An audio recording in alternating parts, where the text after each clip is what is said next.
spend at least at 20,000, 30,000 pesos sa inventory. Spend at least 20,000 pesos naman para sa mga bazaar, sa pwesto. Meron ka pang sobrang 50,000 that you can allocate in terms of marketing, which are like giveaways, which are like contests, para mas maraming tao ang makakita ng paninda mo.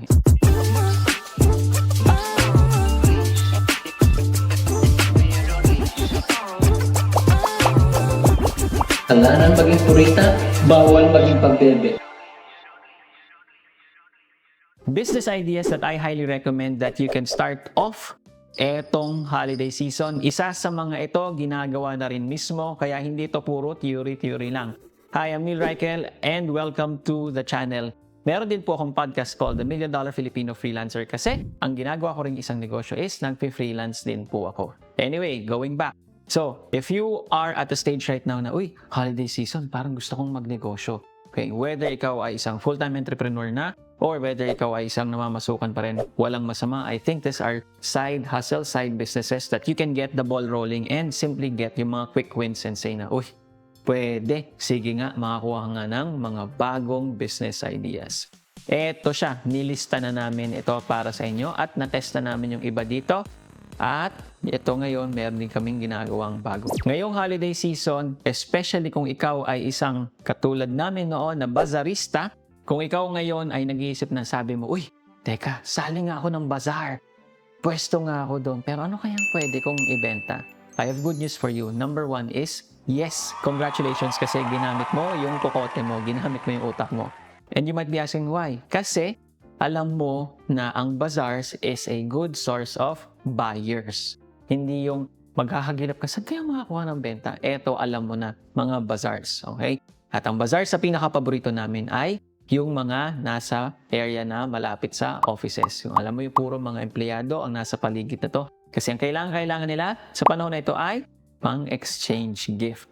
Eto ang mga nilista namin. Number one dito is, syempre, walang kamatayan ng pagkain. Diba? Walang kamatayan yan, pagkain.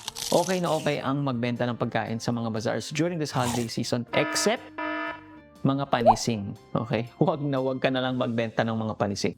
Ang gusto is medyo mahaba-haba yung shelf life. At least 3 months, yung pinakamagandang shelf life na pwede dito. So, ano yung mga yun? Pwede ka mag-reseller ng Good Shepherd na ube.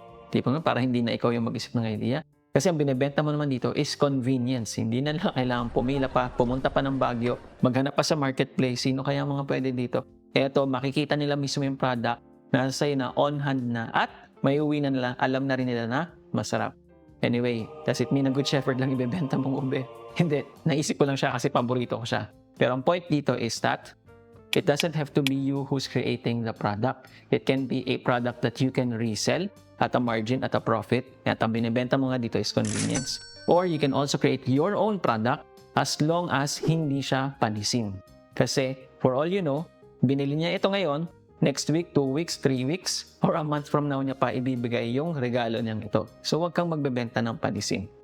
Next naman, ito yung mga huwag mong ibebenta sa bazaar. Para sa akin na personal opinion ko ito, huwag kang magbebenta ng napakaraming sizes. Ano yung mga yan? Sample, mga damit. Ay, may small, medium, large, XL. Huwag ganon. Kung magbebenta ka ng damit, ito yung one size fits many.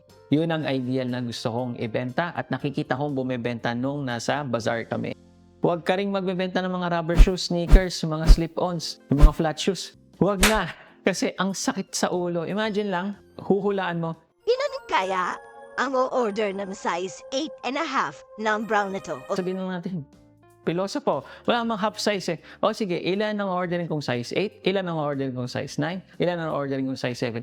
Magulat ka na lang sa panahon ng bazaar na yun. Pagbaba ng empleyado, lahat pala ng mga naandun, mga 6-footer. Size 11 pala mga paa. Diba? So sayang lang yung inventory. So, sasabihin mo na, hindi, okay lang yan. Pwede ko naman ibalik sa supplier. Oo, pwede mong ibalik sa supplier. Pero nasa na yung customer? Wala na.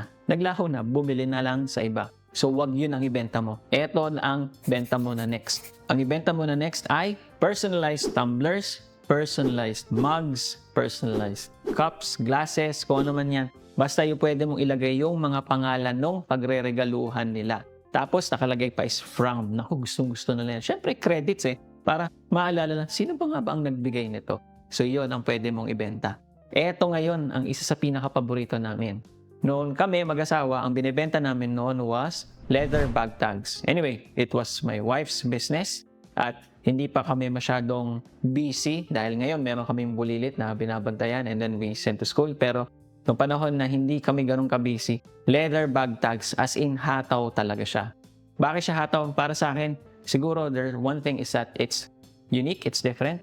Leather bag tags. Tapos lahat ng mga tao, syempre gusto na, uy, yung bagahe ko ngayon, naka-leather bag tag. Diba? Alam na agad, ma-identify niya na agad kung alin ang bag niya, alin ang gamit niya. Kesyo sa baonan niya ikabit niya, kesyo dun sa satchel bag niya, kesyo kung sa bagahe niya ilagay yan. Okay yan. Kasi, nakalagay, leather bag tags. Leather somehow touches yung idea ng something na premium, something luxurious. Pero, ang presyo namin dito for leather bag tags, if hindi ako nagkakamali, is nasa 100, 300 pesos lang. Yun yung mga ranges ng mga prices namin. Kaya hindi na masyadong pag-iisipan. So, paminsan nakakuha kami ng mga orders by dozens, by hundreds. At syempre, imagine lang na nakapagbigay ka ng leather bag tags. Ikaw ang nagbibigay leather bag tags. Anong impression doon sa nakatanggap? Wow, personalized para sa akin, nag-effort ka pa talaga. Pero totoo, ang ginawa lang naman ng bumili is, Oy, Neil Alpha, ito order ko, ito yung mga pangalan, pakigawa, ito yung mga colors na gusto ko. So yun, leather bag tags. Another one is planners. Original planners. Hindi mahal ang magpagawa ng planner. Hindi mo kailangan pala ng planners na kailangan ng mga 3,000, 5,000 copies na malulunod ka na sa inventory na tipong yung kwarto mo, yung pinaghihigaan mo, puro planner na nasa paligid. Huwag muna. Kuha ka lang ng minimum viable order mo, yung tinatawag na MOQ, minimum order quantity. And I think 50 pieces would be right enough naman. Hindi ka mamumulubi dito. And then, kagaya ng amin, ang pangalan ng planner namin is the Kasalanan Maging Purita Planner. Ang idea namin dito is gusto namin ubusin yung mga pabebe na ideas, yung mga pagiging purita thinking, at ma-empower yung mga tao na, uy, pwede nga, no? Sige nga, ito nga ang gawin ko. Uy, pwede akong magnegosyo kahit na empleyado ako. Kasi sa panahon ngayon, ang dami nating resources. We've seen it na validate na. Marami na ang nagbebenta ng planners. And does it mean na saturated?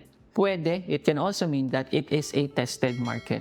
At alam namin itong holiday season, isa sa pinakagusto ng mga tao is, pagdating ng 2024, mga bagong goals nila at pasok na pasok ito.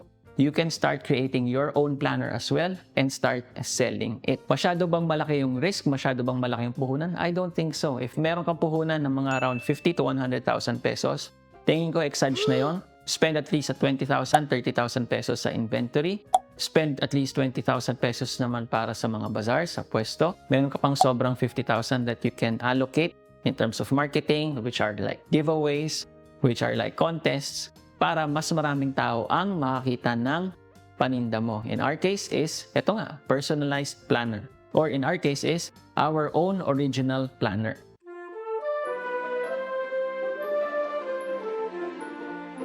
So, ang lesson ng video na ito is, if you're thinking of starting a business, especially ngayong holidays, take that opportunity. Execute fast. Implement mo na agad.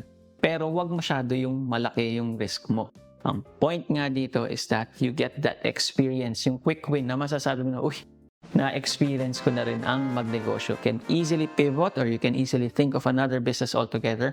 Ang mahalaga is that you have that confidence in you na, uy, kaya ko rin naman pala.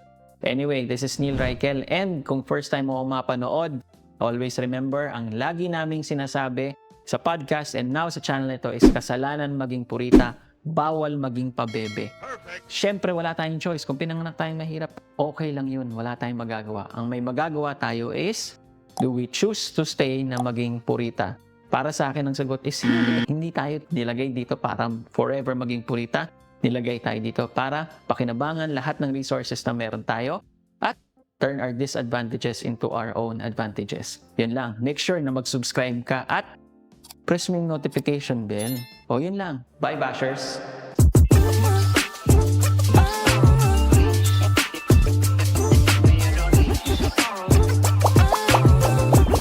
Kasalanan maging purita, bawal maging pambebe.